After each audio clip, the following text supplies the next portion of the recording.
Hello, everybody. Welcome into Sports by GSMC Podcast Network. I am your host, Jeremy Lapidus. Today is Thursday, November 7th. I hope everybody is having a good day so far. We have a lot to cover in today's show. Thursday, as always, we're going to go over the Thursday night football game. It is a huge game this week between the Ravens and the Bengals. Both of these teams desperately need a win. The Bengals more than the Ravens, but still, this is going to be a massive game for the future of the AFC and the playoff race. Alongside of that, we're going to do some NBA power rankings. We're going to react to the college football playoffs poll that came out earlier this week.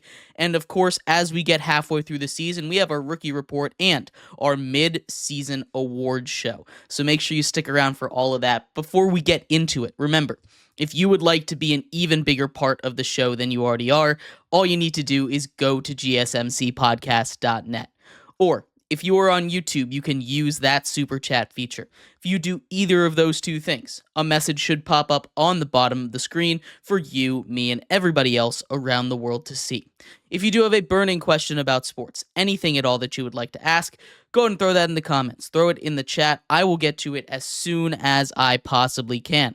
I appreciate everybody so much for sticking around, talking some sports with me here on a beautiful Thursday, November 7th. But like I was saying, in this segment, we're going to start off in the NFL. We're starting off with the Week 9 rookie report, and there have been more and more rookies making their presence known all across the league. We started tracking just quarterbacks and receivers. We're on to some running backs. Some tight ends made an appearance on the list this week. Only a couple of them deserve to get mentioned, though. We're going to go through, of course, our top 5, and this was a tough list this week. There were a lot of players that I had a lot of trouble ranking this week when we go through the rookie rankings. So why don't we start off with our honorable mentions? Sitting in the honorable mentions, we have 2 quarterbacks. So we're going to start with them.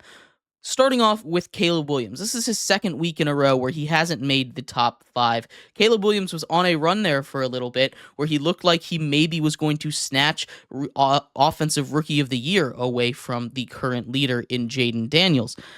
He and the Bears have now suffered 2 awful-looking losses, and Caleb Williams has kept himself in the honorable mentions category. This is not his fault. He's playing good enough football. The Bears team around him are kind of leaving him in the dust. He ends the day a little bit over 50% passing, 22 for 41, 217 yards, no interceptions, no touchdowns either. Not too much on the ground to add. Not his greatest day, so he stays in the honorable mentions. The other quarterback that's joining him in the honorable mentions, that's Bo Nix. A lot has been said about Bo Nix by me and by many others. Bo Nix, a guy that he's kind of boring. He's doing a lot of the things right, but he's been kind of boring. He had stats in receiving, in rushing, and in passing. He had the triple threat of stats right now. So that's impressive in its own right, but none of them really meant too much. He didn't do too much. As always, his completion percentage is always pretty solid. 19 for 33, adds 233 yards through the air. No touchdowns in interception. He did manage to catch a touchdown, a really nice catch on a throw from Cortland Sutton, a 2-yard reception for his first career receiving touchdown. Added 36 on the ground on 6 carries. Nothing too great, but that Broncos offense, he made too many mistakes, wasn't really there 100% of the time when he needed to. He didn't end up throwing too many interceptions or turning the ball over too much, but still something to keep an eye on. Bo Nix is the second quarterback in our honorable mentions. And then we got 2 receivers I want to talk about real quick. We'll lump them together here. Malik Neighbors, once again, very high volume, 9 catches. He's at over 7 catches in almost every single game since he's returned from the concussion. He didn't crack 60 yards, though. That's more on Daniel Jones, I think, than anything else. But here's a guy that went over 100 yards against Washington in their first matchup. There was no reason why he couldn't have done that again. Did not get it done. He sits in honorable mentions, along with a first appearance of Ladd McConkey on our rookie report here. He sits in honorable mentions. He almost made the list. 5 for 64 for him. He had a couple of long catches. He's been really, really good for Justin Herbert and the Chargers. He's been one of the reasons why they've been able to air the ball out a little more, made that offense a little more modern as opposed to just running the ball. Those are our honorable mentions. Now we get into our top 5. At number 5, another Giants rookie. How about Tyrone Tracy? Tyrone Tracy, 16 carries for 66 yards. His second game really as the full-time starter. This was by far his worst game, but he's always done a really good job. This is not someone that I'm giving up on in Tyrone Tracy. Adds a catch for 3 yards through the air. The Giants offense still is trying to figure a lot of it out. This is not on Tracy. I still think he had the 5th best rookie performance. Not really something that's too exciting that you really want to write home about, but there weren't too many oh my god performances from rookies this week. There were a lot of really solid ones, but 4 of them were the ones that really stuck out. So getting into the real top, the top 4, we're going to start with Rome Odunze.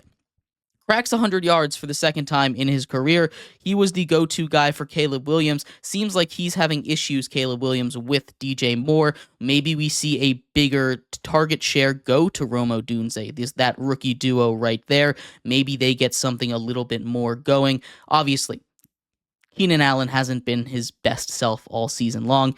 You have now what was supposed to be a really elite wide receiving core kind of boiled down to one guy that's seemingly in, and that's Rome Odunze. So maybe we start to see him kind of buck up his numbers a little bit. He's been solid all season long, but not a guy that you point to as amazing yet. But he gets the number 4 rookie, breaks the 100-yard mark.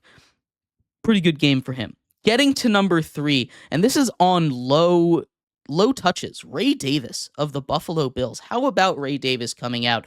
His emergence on this Bills team has really struck them into another kind of level offensively. They already had a nice run game going with, They already had a nice run game going with James Cook, but the addition of Ray Davis is kind of this change of pace guy, a guy that both of them really have good hands, both James Cook and Ray Davis, but that he breaks a second long touchdown catch, this time over 60 yards. He doesn't have too many carries on the ground, but he's explosive. You get him the ball in space, he's going to make something happen, and he's made something happen about 3 weeks in a row now. Ray Davis deserves a couple more touches, not to say that he needs to cut into James Cook touches, but he's a guy that I think the Bills are going to start funding a little bit more offense into, designing a couple more plays for the way that he has been playing in these last couple of weeks. Our number 2 rookie of the week, that goes to Drake May. How about Drake May going out there and showing the Patriots that they have a future in him? He just had a masterful performance, especially with that last play of his heading into overtime, extending the play, dip, duck, diving, dodging around all of these offensive and defensive linemen, finding himself being taken to the ground, a fadeaway throw kind of across the field, a dangerous one, but one that you have to make down 7 with zeros on the clock, finds Ramondre Stevenson in the end zone. What a throw and what a play from him. That's the second longest play in the StatCast era, only being beaten by the Hail Mary from last week that Jaden Daniels had. That was a great game from him. He finishes the day he finishes the day just over 200 yards, 29 for 41, 206, a touchdown, and those 2 interceptions. He has 95 yards on the ground. So at the end of the day, he finishes with over 300 yards of total offense. He has been doing it all for the Patriots. I thought he was going to be good. I did not think he was going to be that good. Coming out of college, he's been a revelation for them. It's exactly what they needed, and they're not going to be good. This is not put Drake May in discussion conversation or anything like that. But this is one of those performances that you look at and you say, hey, maybe next year when we get a better offensive line, some more weapons, we can have a shot at something. And that leads to number 1. Of course, the number 1 rookie of the week, it's Jaden Daniels. He's won this almost every single week, this rookie of the week, this rookie report, rookie of the week that we give out here on Sports by GSMC Podcast Network. 15 for 22, not that many pass attempts, 209 yards, 2 touchdowns. The key thing is he's not turning the ball over. Most of these rookie quarterbacks have been really good at not turning the ball over. Quieter day on the ground, 8 for 35, but he dominates yet again. He puts up another masterful performance against the Giants. He's now 7-2 on the season. No one saw this coming. Jaden Daniels coming out of nowhere, or I won't say really out of nowhere, but the Commanders coming out of nowhere. Jaden Daniels has been the truth for them, and it's changing the entire conversation around Washington. They go out and they're buyers at the deadline now, getting Marshawn Lattimore. I'm curious to see how much that's going to affect them. This should be fun. But Jaden Daniels, winner of the Rookie of the Week for us here in the NFL Week 9 Rookie Report. Usually at this point, we do a who's leading the polls for Rookie of the Year, Offensive Rookie of the Year. But with our next segment, the Midseason Awards Show, we've got it baked into it. So make sure you stick around to hear where these rookies stand, as well as MVP, Defensive Rookie, Defensive and Offensive Players, as well as Comeback and Coach of the Year. We'll be right back with the Midseason Awards Show coming up next here on Sports by GSMC Podcast Network.